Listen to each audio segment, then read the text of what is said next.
Okay, hello. My name is Riley. I'm a student nurse at Anderson University. Today I'm going to do a full head-to-toe assessment. Is that okay with you? Okay, what's your name and date of birth? Julia Bueller, 12/14/2000. Okay, can I see your wristband? Okay, well you're right, so that's good. Okay, I'm going to go wash my hands really quick.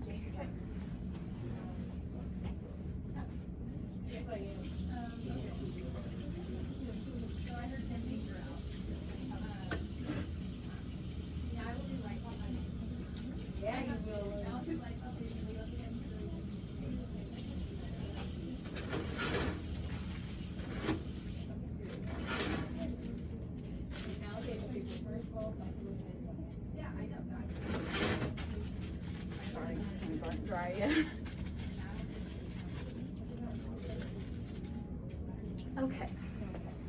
Okay, so patient appears to be stated age. She didn't have any obvious deformities or hearing deficits, which is cranial nerve 8. She didn't have any assistive devices when she walked in. Her range of motion was good, and she also looks, her skin color is consistent with her ethnic background. Her clothing is appropriate for the season. She looks clean and neat. Her nails are a pretty color. Her position is kind of erect, sitting on the bed. She looks comfortable. She looks relaxed. She also looks clean and neat. I don't know if I already said that. Can you tell me where you are today? Anderson University lab. Do you know the date for today? October 23rd, 2020.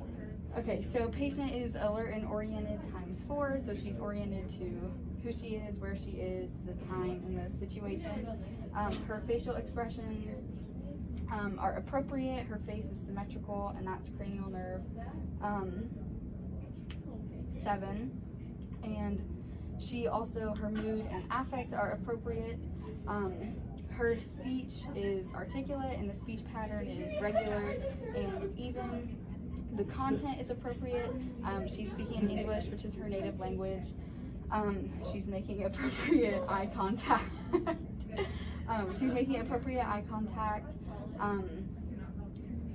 She also, her nutritional status is adequate as well.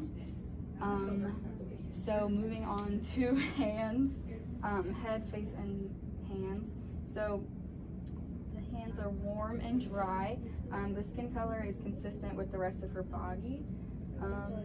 The nails are 160 degrees, so no sign of clubbing. Turgor is immediate, so no sign of dehydration. And then cap refill is less than 1 second. So then moving on to the head, I'm going to put gloves on really quick because I'm going to touch your scalp. Is that okay? Okay. So let me get these bad boys on. Okay, and then when I touch your head, just let me know if there's any tenderness or if there's any pain anywhere. Okay.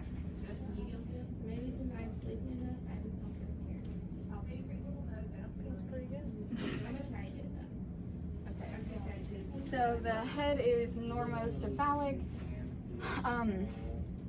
I didn't feel any masses or lumps or lesions on the scalp. Her hair was evenly distributed all over her head. The hair color is blonde, dirty blonde. There was no lice or bugs or dandruff in her hair, so everything was good there. Put those right there. Okay, so there was no lice or dandruff in your hair. So with facial symmetry, the corners of the eyes line up to the top of the ear. The nose, I'm assuming, is midline. I can't really see because of her mask. And with the mouth, I would expect to see that the corners of the mouth are symmetrical and the mouth is midline on her face. And then I'm going to test the masseter muscle, which is cranial nerve 5. Can you open your mouth? Okay, so cranial nerve 5 is intact, and then I'm gonna check the temporomandibular joint. So you can open your mouth. Okay, so no popping or cracking in the temporomandibular joint, and then temporal arteries. Okay, so temporal arteries are equal bilaterally, and they are a 2+, which is good. Then can you,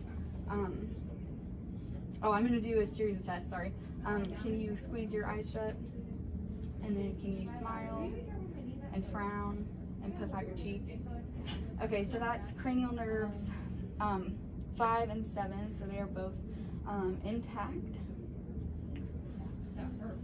Okay, so then I'm gonna move on to eyes. So, first, the eyelashes and eyebrows are both equal. The hair is evenly distributed throughout each eye and eyebrow, or eyelashes and eyebrows. The iris is a blue color. The sclera is a china white. The lacrimal puncta appears to be moist. The cornea is clear with no scratches. And then can you pull down your eyes like this? So the conjunctiva is a pink color. The eyelids and the palpable fissures on both sides are equal, so they're both symmetrical. So I'm going to start with a few eye tests. So first, the corneal light reflex. So if you could just like stare straight ahead.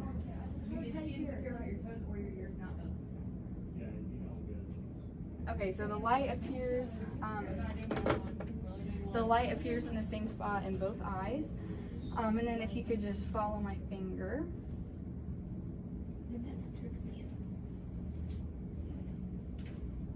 Okay, so the 6 positions of gaze are intact. So that's cranial nerve 3, 4, and 6. And then I'm gonna do a couple more tests, sorry. Okay, so if you could just look straight ahead, I'm gonna test direct and consensual light response. So just look straight ahead. Okay, so the pupil's constricted, and then consensual.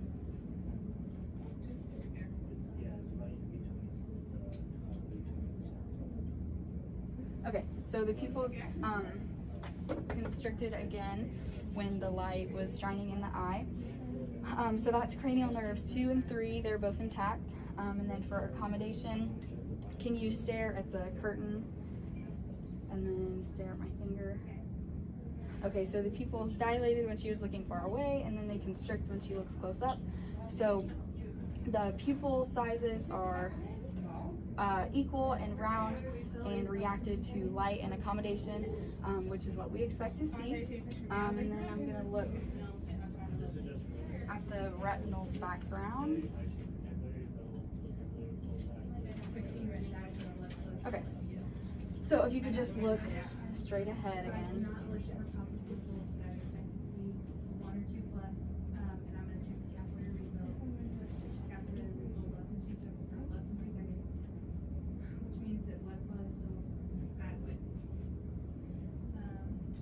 Okay.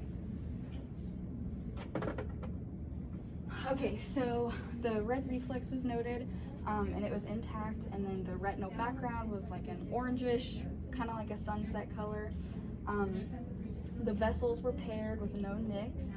The optic disc was noted medially, and it was a yellowish, kind of a brighter color. The macula, I didn't see the macula, but what I would expect to see is laterally a darker, blurry circle on the lateral side. That would be the macula.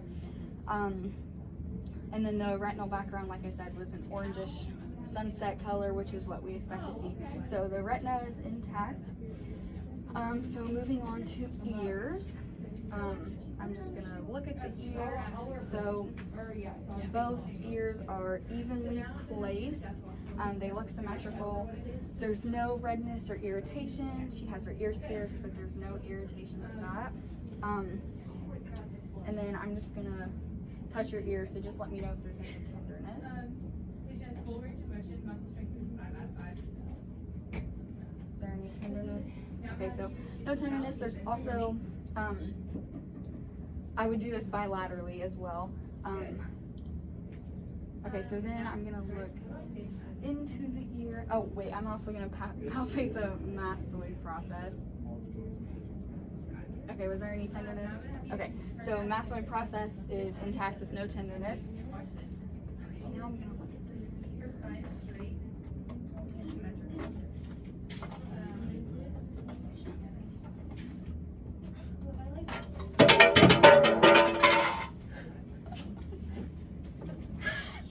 Okay, that's fine.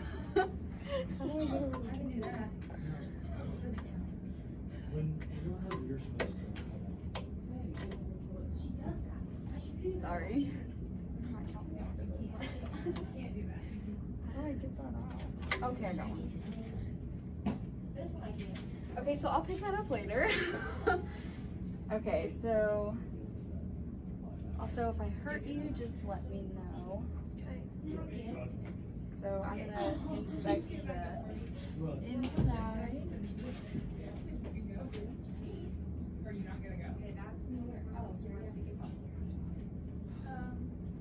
Sorry, I'm trying to dig in today. Okay. Okay, so there was cilia in the canal, and then the cerumen was, let me put that right there.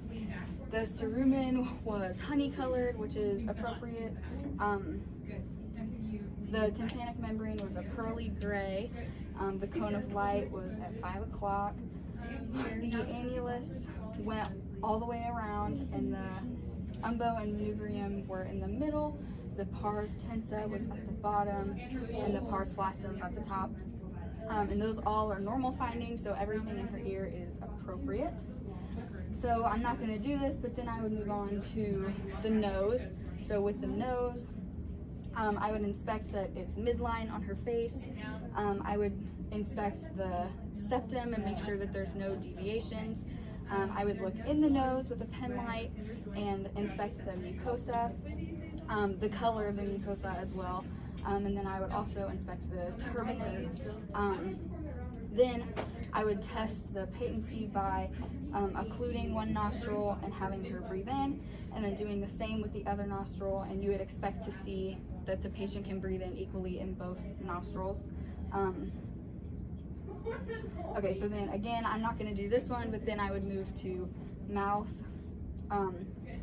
So with the mouth, I would inspect first the lips, which are usually a darker color than the rest of her face, usually like a pink color. The corners of the lips would be symmetrical. And then I would ask her to open her mouth, where I would inspect the teeth and the gums, and I would inspect the color of the gums. I would also inspect the salivary glands, the moisture and color of the mucosa. And then I would also inspect the hard and soft palate, the roof and floor of the mouth.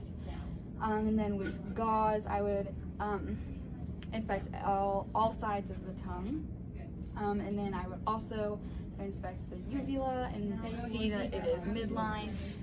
And then I would test, she would say ah, and I would see that the uvula would rise.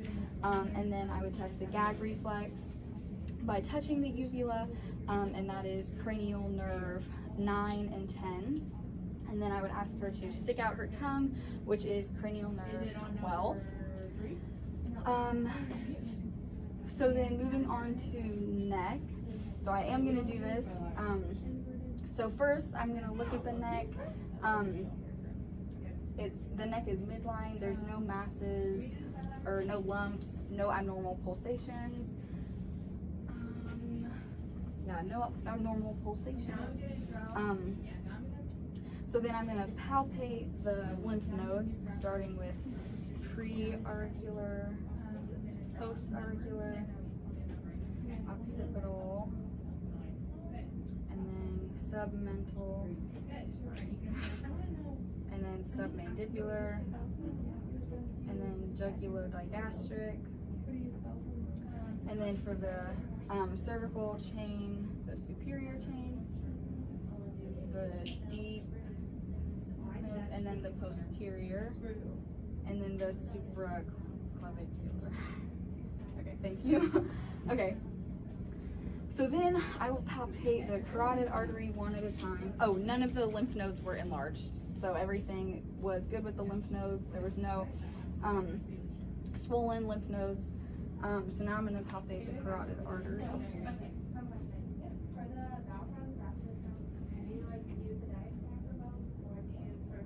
Okay, so the carotid artery is equal bilaterally with grade 2+. And then I'm going to listen for a bruit.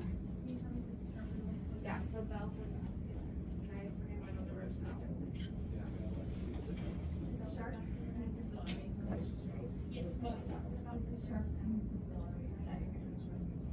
intercostal spaces is the middle.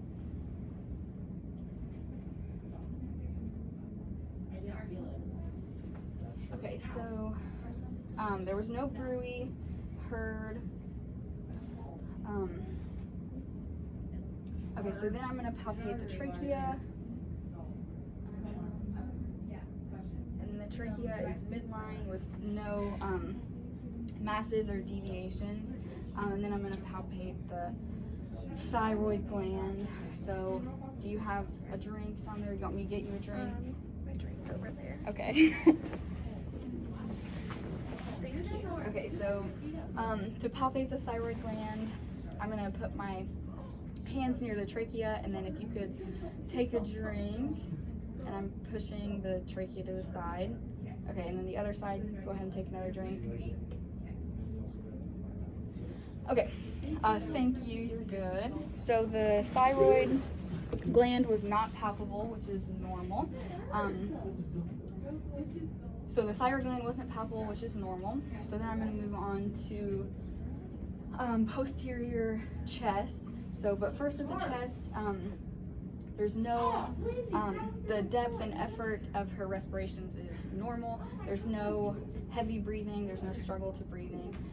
There's no struggle to breathe. So then the configuration of the thoracic cage is symmetrical. So the anterior posterior to transverse ratio is 1:2. So for the posterior chest, the shoulder muscle, the shoulders and the muscles are all symmetrical. And then if you could take a breath in. Okay, so the lung expansion when she takes in a breath is symmetrical. And then I'm going to feel for tenderness as well. So just let me know if there's any pain. Okay, did that hurt at all? Is there any tenderness? Okay, so no tenderness, no pain. So then I'm going to percuss the posterior back going from side to side. Go ahead and touch your fingers. Do it a couple times each side. Okay, arms out. Touch your fingers.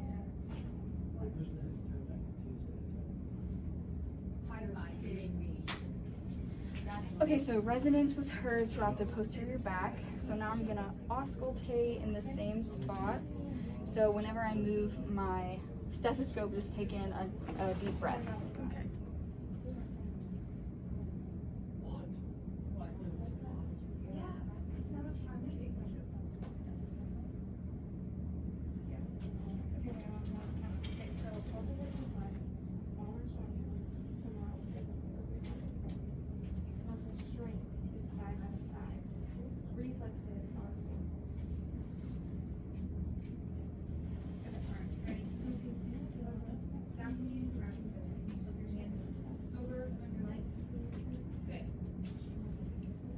Okay, so lung sounds were clear. There was no wheezing or crackling, no adventitious sounds. The lung sounds were appropriate. So then I'm going to move to the anterior chest. So the respirations on the anterior chest look appropriate. They look regular, even. She doesn't struggle to breathe. And then is there any tenderness? Okay. Okay, so then I'm just going to auscultate. Okay, so just take another deep breath in. Hey, Chloe, Huh? do you have a tuning fork? And again. We do not. Okay, so lung sounds again were clear and no wheezing or crackling, no adventitious sound, and she doesn't struggle to breathe at all. So then I'm going to move to the heart. So just first looking at the precordium, there's no masses or no abnormal pulsations. And then I'm going to just let me know if there's any tenderness. I'm going to palpate the precordium. Is there any tenderness? Okay. So no tenderness with the precordium. And then if you could lay just a little bit flat.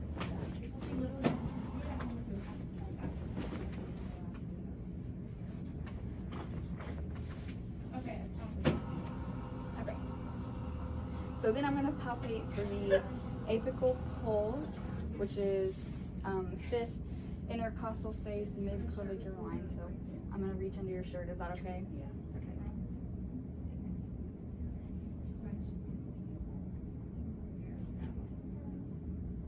Okay, so the apical pulse is about 1 centimeter in size. The rhythm is regular and even. So then I'm going to listen to your heart, starting with the bell. And first, I go 2nd intercostal space on the right side. And then 2nd intercostal space on the left. And then 3rd intercostal space on the left. Okay. Can I reach under your shirt again? Okay. And then 5th intercostal space on the left. And then 5th intercostal space in mid-clavicular line. Okay.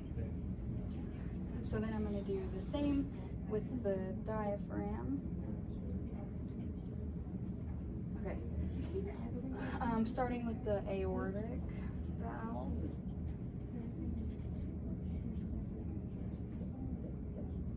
And then the pulmonic valve.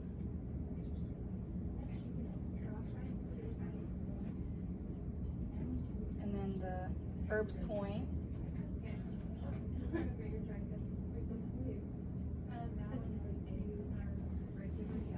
And the tricuspid valve.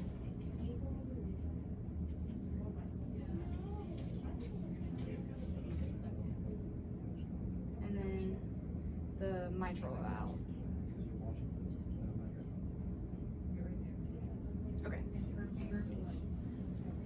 Okay, so the heart sounds were regular and even. S1 was heard more so.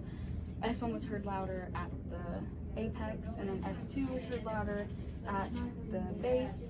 There was no murmurs, no thrills or gallops. Everything sounded regular and even when I was listening to her heart.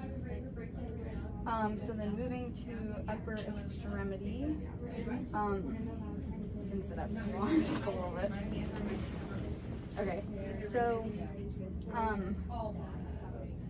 her the upper extremities look symmetrical. The skin color is consistent with the rest of her body. They are warm and dry. And then I'm going to test range of motion real quick. So if you could put your arms all the way above your head, and then just go in a circle, and then backward. Okay, and then go ahead and put your arms up, and then out to the side. Okay, and then if you could put your arms out straight in front of you, and then bend them at your elbow, and then put them out in front of you, and then flip your palms over. Okay, and then go ahead and flip your wrists up and down. Okay, and then go side to side, and then in a circle. Okay, and then with your hands straight out, go ahead and put your fingers together, and then back out, and then make a fist, and then extend your fingers again, and then just bend your fingers a little bit like that. Okay, so for the shoulders, elbows, wrists, and fingers, she has complete range of motion, and muscle strength is a 5. And then can you shrug your shoulders? Okay, so she can shrug her shoulders with resistance, and that's cranial nerve 11. So now I'm going to check the pulses on her arms, starting with the brachial pulse.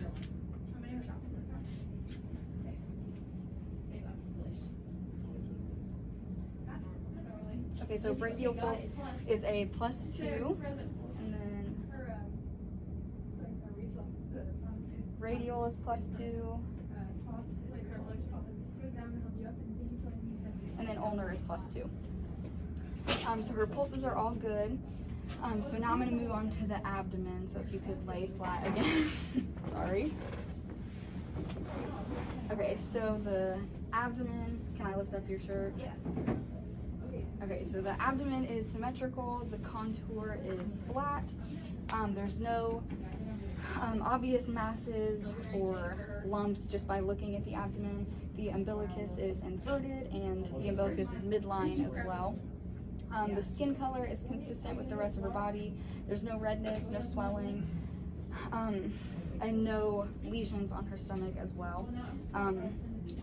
So first I'm gonna auscultate, starting in the right lower quadrant.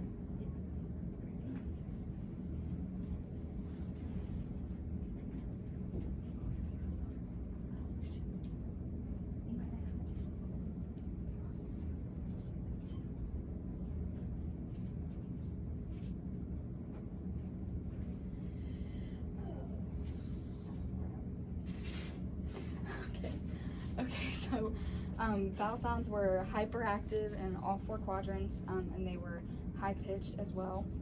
So now I'm going to check for the presence of any vascular sounds, starting with the aorta.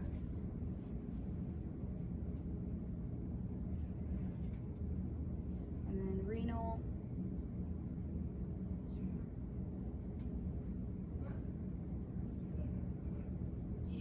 And then iliac.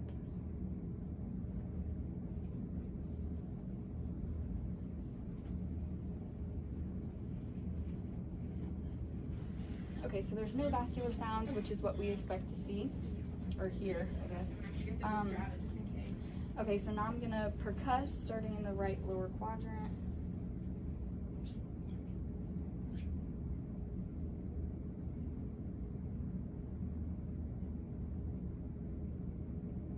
Okay, so tympany was heard all throughout the abdomen, which is what we expect to hear. And then I'm just gonna start with light palpations. So just let me know if there's any tenderness when I'm feeling all over your stomach.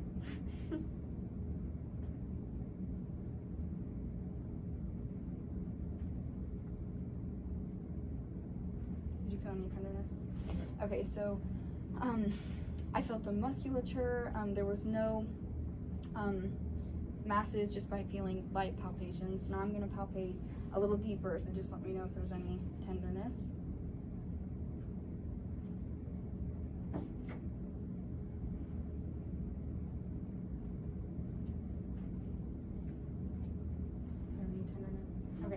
Okay, so there's no masses or lumps felt with deep palpations. So now I'm gonna feel for the liver.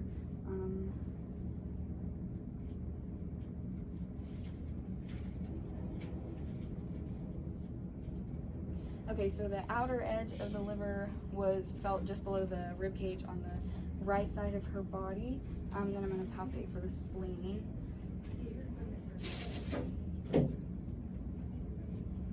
Okay, so the spleen was not palpable, which is what we expect to feel on the abdomen. So the spleen is not enlarged, and the liver is not enlarged as well. And then I'm going to test for the abdominal reflex. No, you're good.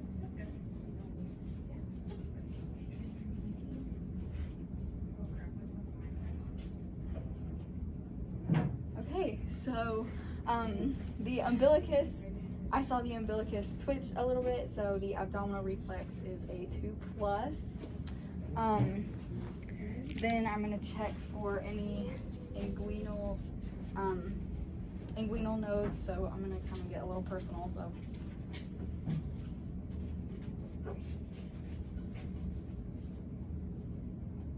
So Okay, so there's no palpable nodes in the inguinal region. And then I'm gonna feel for the femoral pulse.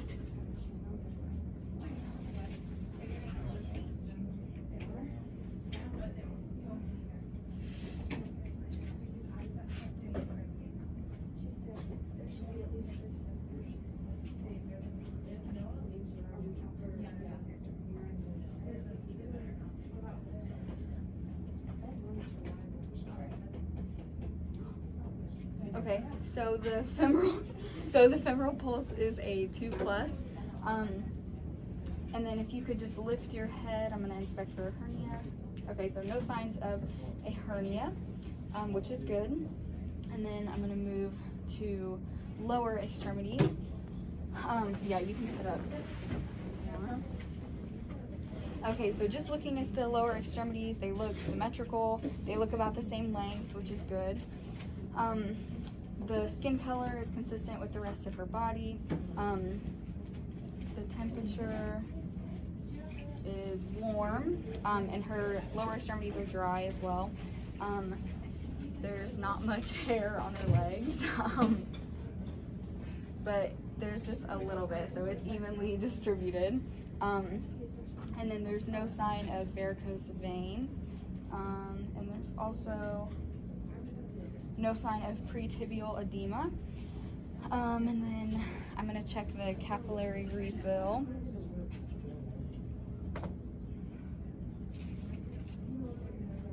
Okay, so cap refill in the toes was less than 2 seconds. And then I'm gonna check the spaces in between the toes. Toes are so cute. Okay, so spaces in between the toes are clear, no signs of fungus or any kind of infection. So now I'm gonna feel for the popliteal pulse.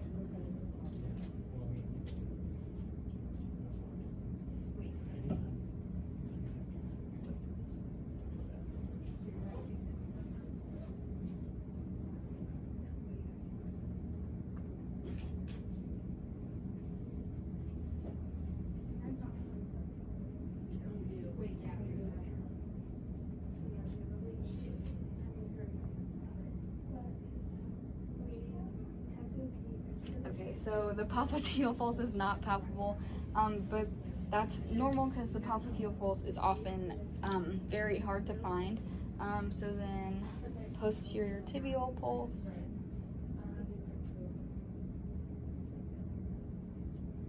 Okay, so posterior tibial pulse is a 2+.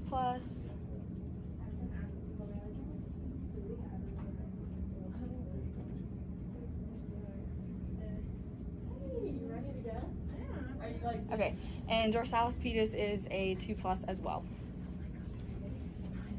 So then moving on to range of motion, if you could step off the bed. Hold on, I'll lower it for you. Call me short. Yes, I'm calling you for it. Okay, so I'm gonna move this to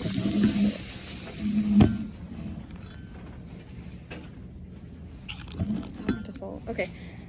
Okay, so if you could just do, if you could just bend down and do like a duck walk just for a few steps.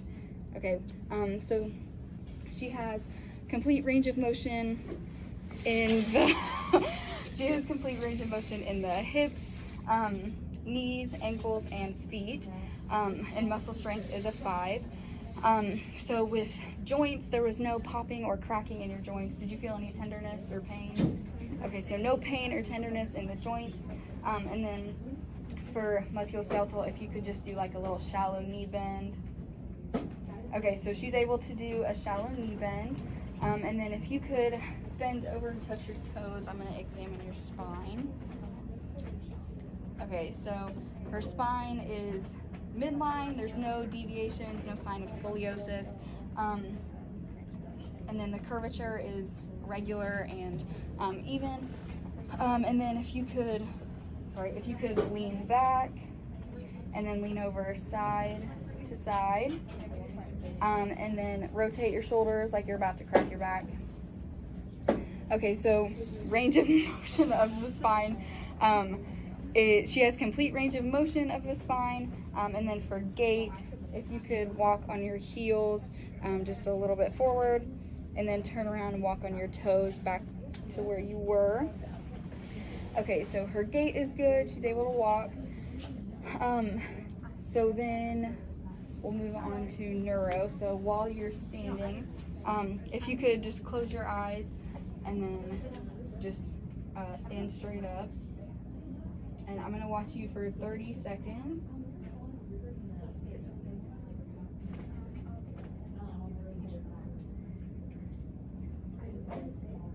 Okay, so good job. So there was just a little bit of swaying, but we expect to see that. Other than that, there was no abnormal swaying or falling over. So then you can take a seat. Okay, so now we're gonna do position sense. So if I could see one of your hands. So I'm, with your eyes closed, I'm gonna put your finger up and down, and then when I stop, just tell me which position you think it's in.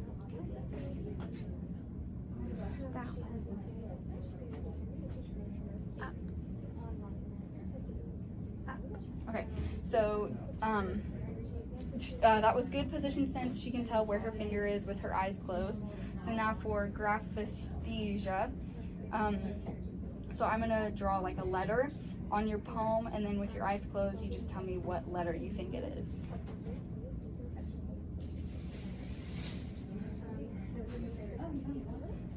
Do you want me to do it again? Okay.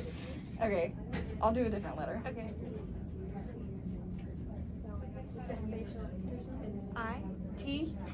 It was T. Okay. Okay, so she can tell what letter is written, for the most part, in the middle of her hand.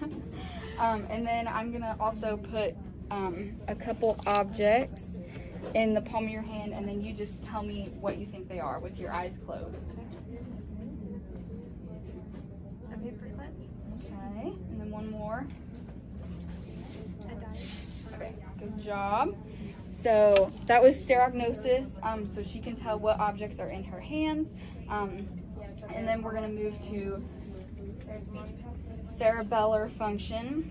So if you could touch your finger to your nose and then touch it to my finger, and then we're gonna do that a couple times.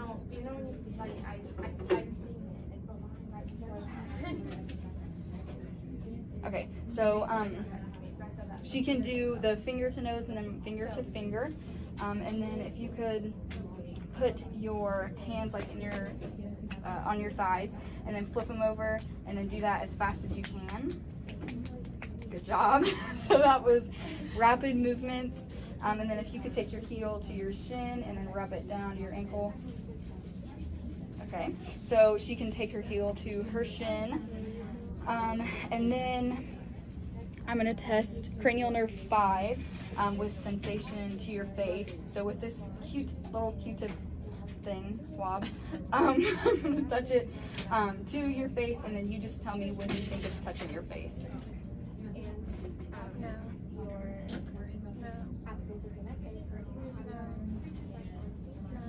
Okay, so that's cranial nerve 5. So cranial nerve 5 is intact. And then I'm gonna test sharp and dull sensations. So I'm gonna touch your hand, arm, leg, and foot with either the sharp side or the dull side. So with your eyes closed, just tell me which side you think I'm touching you with. Sharp. Dull. Dull. Dull. Sharp. Dull. Sharp. Sharp. Okay, so she can tell what's sharp and what is dull on her hands, arms, feet, and legs. And then I'm gonna test if you can feel vibration on the third knuckle of the great toe. Just tell me when, or tell me if you feel vibration when I put this on your knuckle. Yes. Okay. Okay, so patient she can feel vibrations on her knuckle. Okay, so then we're gonna move to reflexes. Okay, so I'm gonna start with the biceps reflex. So just relax. Yeah. Your eyelashes and eyelids evenly placed. Okay. So I felt a twitch more so in her forearm all the way up to her hands against my body. So the biceps reflex is a 2+. So then we'll do triceps. So just relax.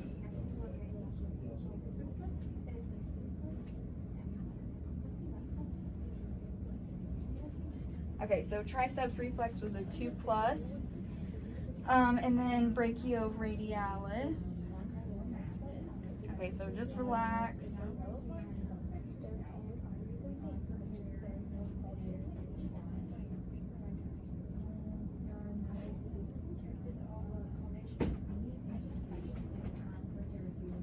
Okay, so Can you count backwards from 100 by threes? 100, 97, 94, 91, 88, 85, 82. Okay, so I cannot elicit the brachioradialis reflex, but if I did, I would expect to see her hands supine, and I would feel a twitch more like kind of in her thumb, and then the hands would go supine. So then moving on to patellar. Okay, so just relax.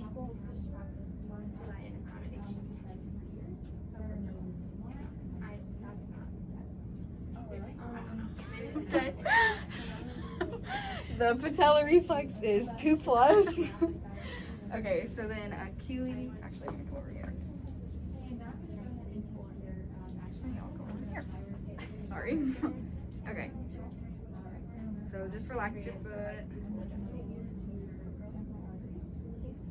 Okay, so Achilles is a 2+. And then plantar reflex. Okay, so just relax your foot.